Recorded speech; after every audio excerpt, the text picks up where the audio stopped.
they gonna say as soon as that national anthem is sung and the ending part of it. So y'all Texans fans, you better get ready, because here we go. Now, I know some of y'all probably saying, he said, here we go.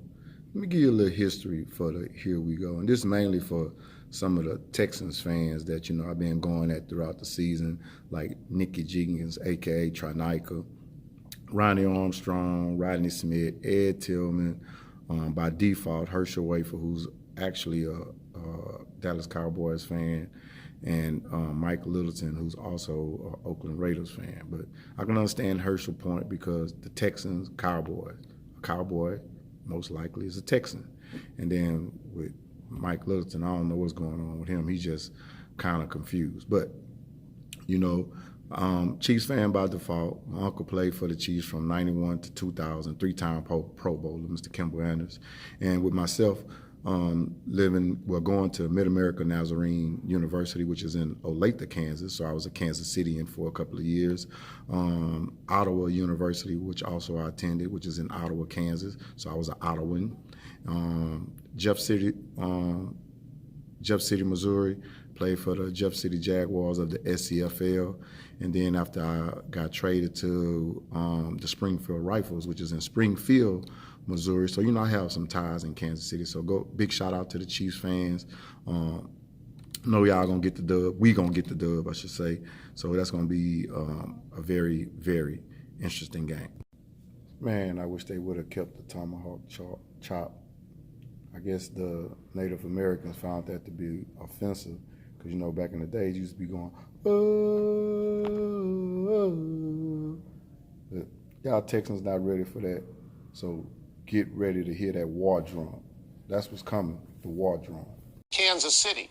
Houston got there by barely beating Buffalo in overtime. But the Texans did beat Kansas City in Week 6, 31-24.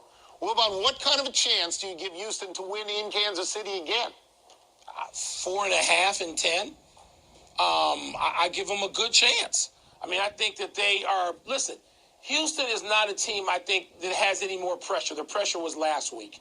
They're going on the road this week. Everybody's talking about Kansas City and Patrick Mahomes and what the Chiefs can do. And the Chiefs like the best team for the next 3 years, blah, blah, blah, blah, blah. Right. And I think that suits Houston better than being, a favorite last week, to be honest with you. So I give them a pretty good chance, Tony, but I, too, will take Kansas City in this game. I like Kansas City because they've won 6 in a row, and in those 6 games, they've allowed only 11.5 points per game. And Houston does not have a big scoring offense. But if you want to go the other way, let's talk about Andy Reid in the playoffs for a second, because he's 12-14 overall. He got to the Super Bowl once in Philadelphia, and since then he's 5-9 in the playoffs. He's 2-5 in Kansas City in the playoffs, and 1-3 at home in Kansas City in the playoffs. So if you want to take the other team based on the fact that Andy Reid can't win in the playoffs, you can make that case. I'm going with Kansas City, but I can see the other side.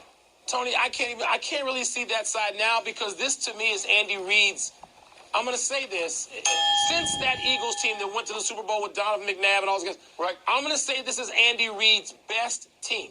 And I know that they didn't have the full season that people thought they might have had. Patrick Mahomes missed a couple of games.